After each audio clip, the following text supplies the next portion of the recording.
I'm Scott Al Miller. This is my everyday life living in León, Nicaragua. However, today I'm not in León. I'm in Laguna de Apoyo overlooking the lake. I'm actually getting good light this direction, so I'm looking at the lake while talking to you, but it is beautiful out here, about 25 degrees Celsius, which is perfect. This is a beautiful part of the country in the outskirts of Masaya, and there's a reason why a lot of people choose to live here, and it's a very popular area, a very upscale area within the country. So if you have not watched any of our videos on Laguna de Apoyo, definitely check them out because we've done some in the past. I'll be doing some in the future. I've done some shorts around this, but I want to get to today's topic, which is I had a comment come in that said that was very interesting, that in an older video, I don't know if this was like a week ago or a month ago or what, but I said that recently Nicaragua has been outpacing every other country in the region. We have the highest economic growth within the region. He responded and said that was interesting, and so from that you would assume that there is no problem finding jobs and that you would expect that people are getting high pay when they get those jobs. Students would get and he had a question, do students get enough education to get into the job market, and so forth. So this is an interesting point. So first of all those assumptions are utterly false. There's no connection between the growth of a country and those things. Those would be absolutely disconnected. Similarly, you could look at, say, the United States and say, given that the country is the richest economy in the world, has the highest large-scale income rates, you must assume that the education is excellent, that no one has problems finding jobs, that people are never struggling to buy houses, and healthcare would be absolutely free, right? Those are logical assumptions from a country that is so rich. None of those are true. The education is atrocious. The job market is challenging but viable. The pay rates are incredibly low, and people are struggling to pay their rent and to handle basic necessities, and healthcare is anything but free and available. It's a big problem. So very importantly, we know that the overall size of an economy does not contribute to quality of life, job market, and so forth. There could be, at some point, some connection between them. If you're incredibly poor, those things are more challenging. If you're incredibly rich, there's more opportunity to solve those problems, but there's nothing that implies that you will. Now, if you go to someplace like Norway, for example, they are also rich, but have solved most of those problems, and so it's a different situation, but it is not that they are rich that makes that possible. It's that they care and want to solve those problems in that particular case and are rich enough to be able to do so. They have the resources to make it happen. You have to have the combination. So here in Nicaragua, we do have the highest growth rate in the region, but that doesn't take into account where we're coming from, which is a country that is very small, in a very small market, with incredibly low income rates, a very low GDP, and constant sanctions from the outside world. Now, those constant sanctions are taken into account when we calculate the growth rate. So this economy is booming, and it is very visible on the ground that the country has, over the last, for me, 10 years, which is how long I've been observing it. For people I talk to who've been here longer, it's a continuous story going back farther. They're setting up a shop over my shoulder. And so we see constant increases in employment. We see increases in pay rates. We see increases in houses, and the quality of the houses, the quality of the roads, the quality of the internet, and so forth. All these things are up and coming, and that's what growth rate means. If we were to take this from an example of a car, you might say that, you know, if we have a car with the highest acceleration rate, we say this car has the highest acceleration rate this year, then someone says, well, then we must assume that they're going very fast, and that is not the case. It means they're accelerating the fastest. A car accelerating quickly from zero is still starting from zero. A car that's accelerating very slowly from 100 miles an hour is still going 100 miles an hour before they start. And so that's an important understanding, that Nicaragua is the poorest country in the region, or was, and is coming from basically zero and accelerating faster than other countries around it. Countries that get a lot of attention for how good they're doing for their economies often are the ones doing poorest in the region, but they may be a lot richer as a starting point, and so they automatically are on people's radar. Nicaragua is working with less and doing more, but they're still starting from a very difficult point and are a very small country. Places like the United States are starting from a much farther forward position. They have loads of generational wealth. They have loads of international logistics deals in place. These things are new in Nicaragua, but they're coming, and it's really noticeable. So when you're looking at a place that's growing, Nicaragua is that place. Now, growth rates are really important when looking at the future of a country. When we're looking at places like the United States and we're looking at economic collapse, it is not to say that the United States is in such bad shape right now. It's that we anticipate problems in the upcoming future. When we're looking at places like Nicaragua, it's not that there aren't problems right now, but what we're seeing is a trajectory that suggests they're on the up, and dramatically so, and moving in a really good direction. And so that's what's important about growth rates. Now, to address some of the direct questions. is the education here adequate for people to go out and get jobs? Well, yes, but there needs to be jobs, right? So we have to define what job you're looking to get with that adequate education. Nicaragua has a pretty good education system. It's far from perfect, but they have quite an extensive one with completely free K through 12 school. Future Scott jumping in because I needed to add a little bit of color to this discussion. So it is true that there is free K through 12 available for students all throughout the country. Anyone can go to school, and that can lead them on to university. There are opportunities, and of course it provides a framework for learning English that is taught in the public school, for learning the basics, and you can go on to university from that. However, it is important to note that here in Nicaragua, the majority of people who are in any way in an upper economic class whatsoever. So people at minimum wage, typically their kids are going to public school. But once you get up to about double minimum wage and a little bit less, right? Minimum wage is between $200 and $300 per month, depending on what it is you're doing. They have different minimum wages for each job category. Once you get up to about $500 per month, what you typically find is families are sending their kids to private school, especially if they have fewer kids or a double income. But people make a big effort to seek out private schools to send their kids to. Now, they're not sending them to English first schools. They're going to Spanish private schools.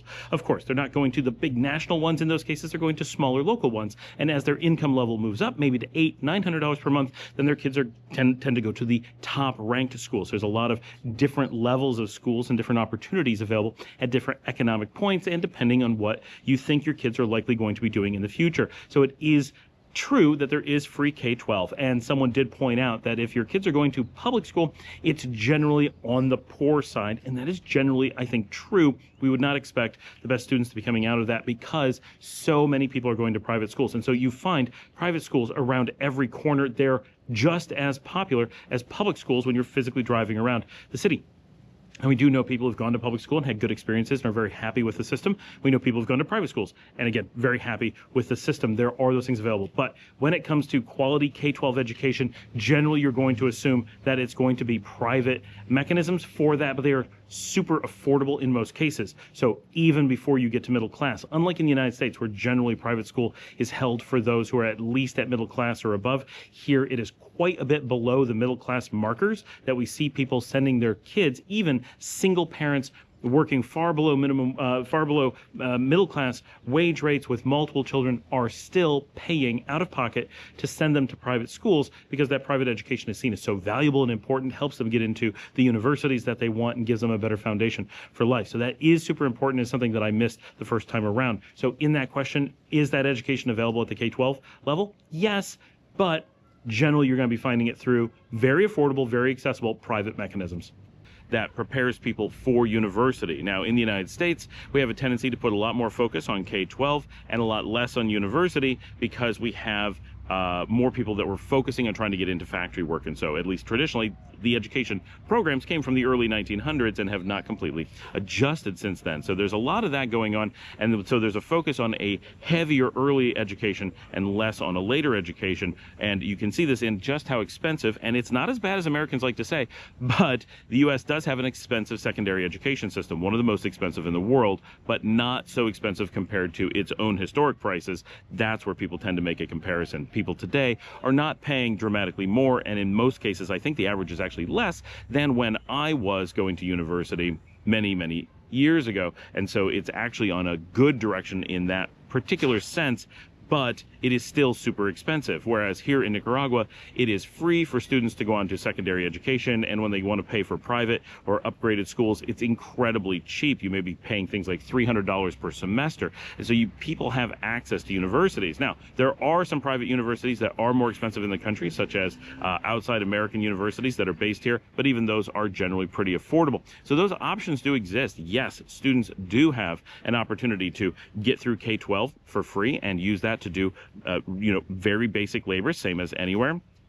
There's a very good collegiate program, so universities provide for that secondary education. It's very easy to, get into programs for being a doctor, for being a lawyer, for being a computer scientist, for being an engineer, a civil engineer, whatever, all those things, very accessible so that students can get into that work. There's also a really good national trade school program. So if you've gotten through K-12 and you're interested in moving into more trade programs that do require a little bit of skill, skills such as working in hospitality or working as an auto mechanic, for example. Those programs are very affordable or free and broadly available throughout the country, so that people coming out of K-12 can go directly into those, become skilled, and then they have placement programs to help the people who go through those programs get directly into entry-level positions within their field so that they can start moving their way up in a career. So there's a lot of really good resources for that here on the ground. So I think from an education perspective, Nicaragua's in a good place. Nicaragua has long been, more than 200 years, the education center of Central America. This is where other countries come for education. New veterinary school is just opening now. That's a big deal. So a lot of these things are going on. There's a lot of good stuff in education and always has been. So that's an area where Nicaragua generally pretty much shines. The one area that I would really note, well, two areas I'd really note that is visible for us in lack of education. One is there's no information technology program in the country. There are, just like in the US, a lot of things that call themselves that but don't teach any IT. That is an entire realm of education that doesn't exist here. However, just like in the United States, there's zero reason for there ever to be a university program for that. Anyone who has an interest in that has more resources than any university has ever had online, available for free. And as someone who provides those kinds of resources and works in that space, we would not want to hire people who went to university for that. We want to hire people who are self-starters. So that's lacking in the university system really doesn't represent a problem for those who are looking for real success stories, but people who are looking to just flow through the system and, you know, ride down the easy raft river of education in hopes of getting a good job someday. IT is not the right field for that, period. But those kinds of programs, like are so common in the US, don't exist. But we also don't have the problem of millions of people working in IT who don't have the first clue what their field even is, which is a real thing in the US. The average person in IT couldn't define IT for you if they had to. They have no idea what they were trained to do. They have no idea what their role within their organization is, and yet they have a degree in it and often move up because they spend their time not doing IT, and their managers don't know what IT is supposed to be. So it's a huge problem in the US.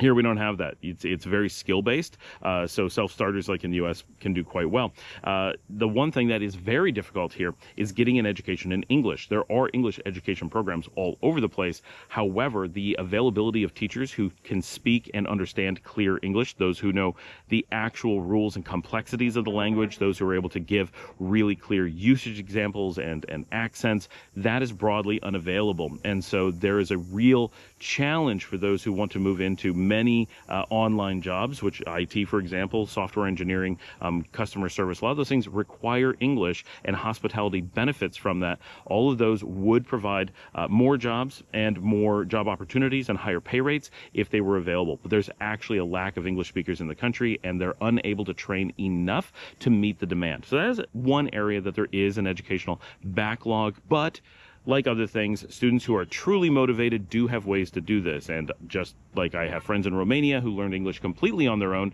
without any schooling whatsoever. We know people in Nicaragua who've done the same. That is available for people who are highly motivated, right? Because the country does make sure you get access to computers and internet and those kinds of things. You can get out there and watch English language shows. There are students who watch my program to hear my accent. That is a thing. You can, get Duolingo is out there. There are people who speak English in your community. There's always foreigners who are native English speakers who are like, I will talk to people in English. Just, absolutely, just send them my way. There's always someone who's willing to provide those resources. So those things are out there if you're really seeking it, but it is very much a challenge, and that is an area where we'd love to see improvement for a lot of reasons. But it's also a place that is a little bit dangerous. We want to make sure that Nicaragua holds on to its culture, and we don't want to see them become another English-speaking country. None of Latin America has done that, but it's just a thing that people do worry about a little bit because it did happen in much of the United States. Puerto Rico, Texas, Florida, California, New Mexico, Arizona, these are all natively Spanish-speaking countries, or prior to, not native exactly, but prior to becoming part of the U.S., hundreds of years of being Spanish-speaking places. Now they still speak a bit of Spanish, mostly Spanglish, and predominantly English by far. That culture and heritage has been broadly lost. And those are things that other countries, while not a major concern, do have some concern about. The second part of the question was, are there jobs for those students to go into? And broadly, the answer is no. This is the major crisis in the country. But again, there's no connection between a country's growth rate and the number of jobs it has. Just like there's no connection between GDP and how rich a country is, right? You can have a super high GDP, the United States being a great example, and not have basic services, healthcare, as an example. So you don't have a connection between quality of life or wealth of citizens and the GDP. GDP is a completely gamed number, so it's very easy to take a country, any country, and take two people and create an algorithm that trades money back and forth, and as long as you don't tax that money, you can generate an unlimitedly large GDP and have nothing to show for it. So we try to use GDP in a meaningful way, but ultimately, it's not very meaningful. It is a number designed to reflect how Western capitalist countries measure their economic growth, and within a confined group of similar countries, it can be useful. So that's not completely a indictment of the system, but when applied to countries that work under different economic models, it can be not just meaningless, but counterintuitive, and show countries that are doing very well as having very good GDP, or as doing very poorly as having a good GDP, and very well as having a bad one. You can't connect the two together. And income is not, even at an individual level, is not a good measurement of quality of life. And so there's still a disconnect. One is that a base assumption that the amount of money moved by a country reflects the wealth of an individual, which is completely untrue. And the second thing is that the wealth of an individual completely dictates quality of life, which is also untrue. It is important when you're super poor, it's hard to have a high quality of life, but when you're very rich, it's still pretty easy to have a low quality of life. So it's a requirement to have a certain amount of money to have a good quality of life, but nothing like what GDP numbers would suggest. So it's a very misleading number. So the big crisis here in Nicaragua is a lack of employment, and that has been a situation for a long time. That's not a new thing, right? And the biggest reasons for that is that Nicaragua is essentially under embargoes and sanctions basically for its entire existence. The United States invaded in the 1850s and has never let up on its pressure on Nicaragua, and the only times that they're not under sanctions is when they're under complete occupation. Traditionally, the United States has put both its own military and political advisors into positions in Nicaragua and controlled the country for large swaths of time. During those times, yes, the country is generally not under sanctions, but when operating under its own government and being a sovereign nation where the people are allowed to vote and have some say in their own governance, then there are sanctions against them, because the United States has maintained that it needs to keep Nicaragua as a colony. So this is an ongoing problem. Now, you say, well, Nicaragua can trade with other people. Absolutely, and they do trade with the United States, but they are under constant sanctions, under tariffs, under all kinds of things to curtail that and to ensure that the job market here stays very challenging. This is a way that the United States exerts pressure on other countries. Here in the Western Hemisphere, the United States represents the majority of the population of the continent here, right? In North America, the United States is more than 50% of the total population. It is way more than 50% of the total economy,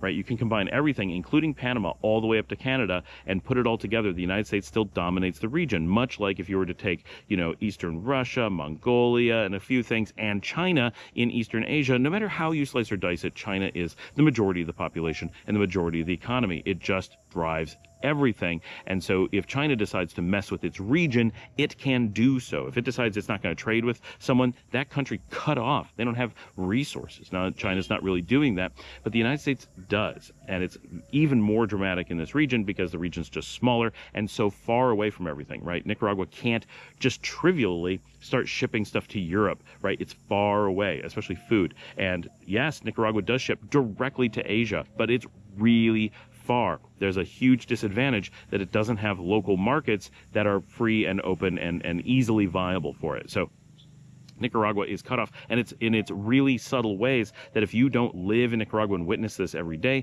you don't realize how much simple things like the United States putting pressure on all the countries in the region to maintain travel visas requirements or travel blockades for Nicaraguans, and that most flights will pass through the United States, especially affordable ones, so that if you want to fly from Nicaragua to just about anywhere, you have to have the permission of the United States, or you have to have an immense amount of wealth and do complicated things, such as flying to Panama before flying on to to the next country that happens to accept Nicaraguans, which, yes, if you get far enough away, is pretty easy. If you're in Asia, you're in Europe, you're in South America, Nicaraguans are very broadly accepted. Our passport's actually pretty powerful here from that perspective. But if you want to go places in the region, Mexico is a little bit challenging. Costa Rica, our nearby border, is challenging, and the United States and Canada are bordering on impossible.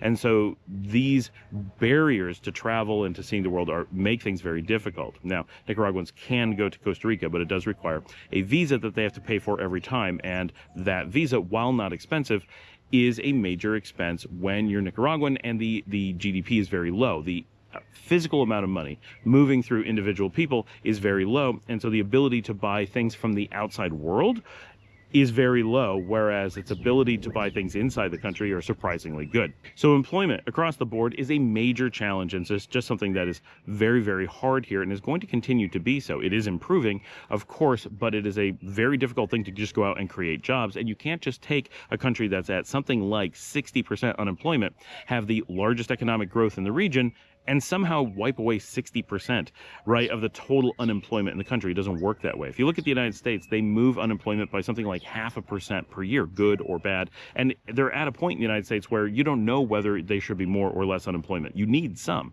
You have to have liquidity in the job market, or everyone just becomes stagnant and then bad things happen. So you always want to have some, and you always will have some. There's always someone who quits their job and decides to look somewhere else. But here in Nicaragua, if we were to move even at many times the pace of the United States in changing unemployment numbers, we would still be decades away from wiping out major unemployment problems. So that's not going to go away. The third part of the question is, do those students then get good salaries? Again, not connected to economic growth, because you're not considering where a country starts from. And of course, you're not going to, under normal circumstances, replace low salaries with high salaries while there's widespread unemployment. It makes no sense. It's neither good for the country as a whole, for the economy as a whole, nor does it make sense for businesses that are hiring. Why would I hire one person and just pay them double when there's a job market that will keep that from being the market rate? And I could, instead of hiring one person for just charity of paying them double, and just take this from a business perspective, when I could hire two people. And which does more good for more people? Well, hiring two people at market rate is far better for everyone. The company, the individual employee who would have gotten a windfall, yes, it is a negative for them, but that the other person now has a job too, the company now has two workers, the economy now has another person not idle. These are better things. So overall, and we have some videos where I've gone into the economics of this. So both what is just good in general and what is logical that people are going to do are the same thing. And that is to start hiring more people rather than hiring in fewer people at higher rates. So we're not expecting rates to go up. That would be completely non-intuitive. So once again, the economic growth rate and the realities of Nicaragua would never connect that there's an economic growth rate and people are seeing higher salaries. Now, there is controlled minimum wage, and the minimum wage here does allow people to survive. It is not great, but just like in the U.S., minimum wage is not a wonderful thing. But if you are at it, you should have enough to be able to put a roof over your head, food on the table, get basic internet, and be able to live your life. And people who are on minimum wage are regularly going out and doing activities around the country. You see them all over the place. There's actually arguably a lot more ability to go out and be entertained and be social and be outside of your house in Nicaragua than there is for someone on minimum wage in the United States.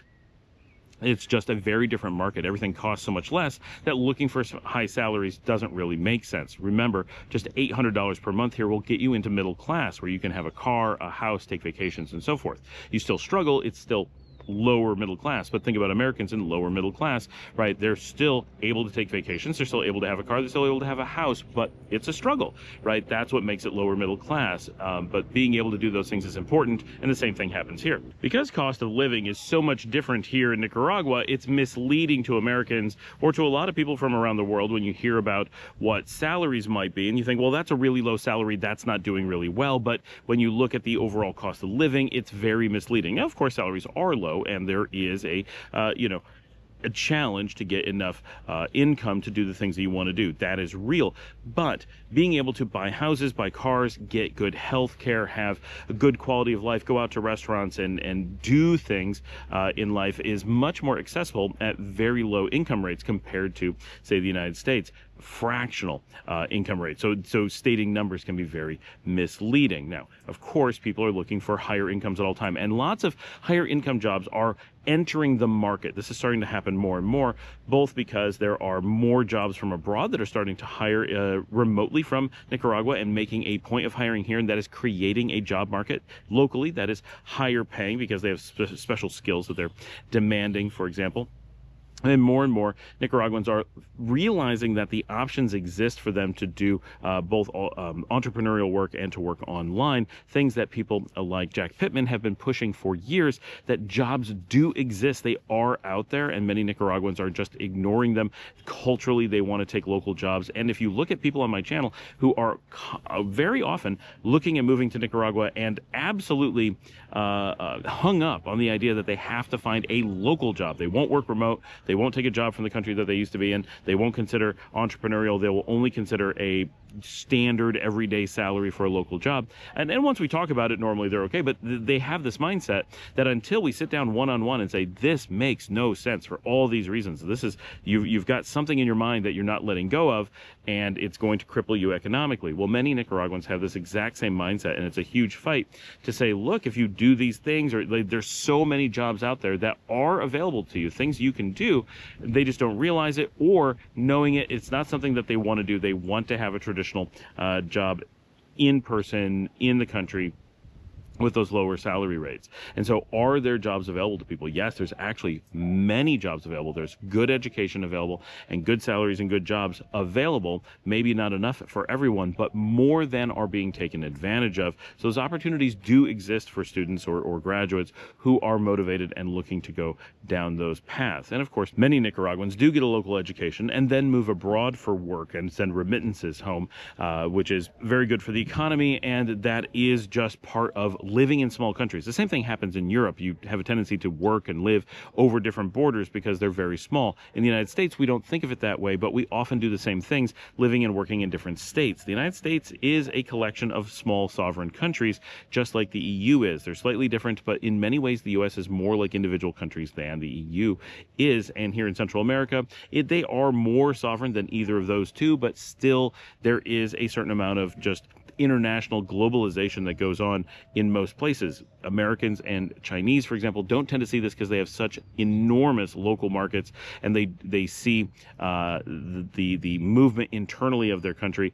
as different than the movement externally. But to people in most of the world, that external, being from Nicaragua, working in Honduras, studying in Spain, traveling to Mexico, those are all seen as the same as Americans moving from state to state for different things. And for a long time, I lived in New Jersey, worked in New York, lived in New York and worked in Connecticut, right?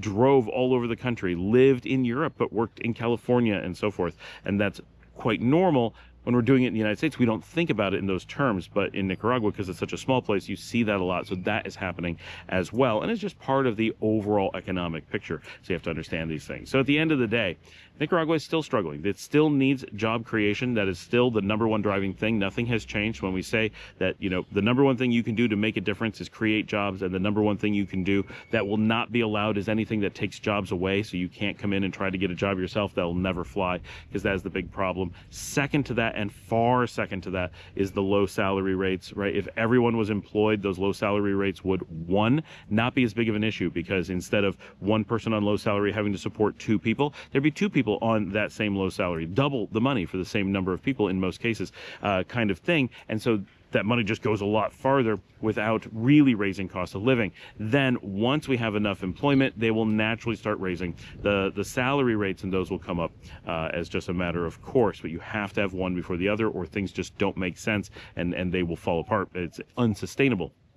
So that is, those are real crises. That's a real thing that's challenging the country, but things that are being addressed, and that positive economic growth is really important, because without that, there isn't money to hire more people. Without that, there isn't the ability for the long-term prospects of higher salaries. So while the economic growth doesn't create those things, it does make them possible. You can't do it without any money at all. And so we do see a very bright future. We see a country that has been struggling traditionally, a country that is doing amazing things with very few resources, and a country that is turning that into the strongest economic growth engine in the region under the most the most strenuously difficult of circumstances. So it's a place to be really watching, because they're doing so much with so little and showing what can be done.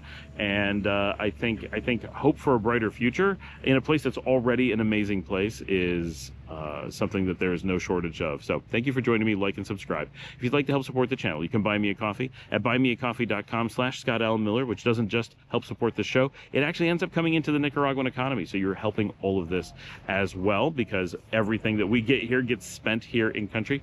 And as always, go into the show notes for any contact information you need, how to send in your own questions, how to send in video questions. If you would like to go to the GoFundMe and help my producer who's going through cancer, she's in chemotherapy as I'm making this video, and any support for her family is greatly appreciated. If you have any comments or questions, get in the comment section, say hello if nothing else, and as always, share on social media, tell someone about the show, and I will see all of you tomorrow.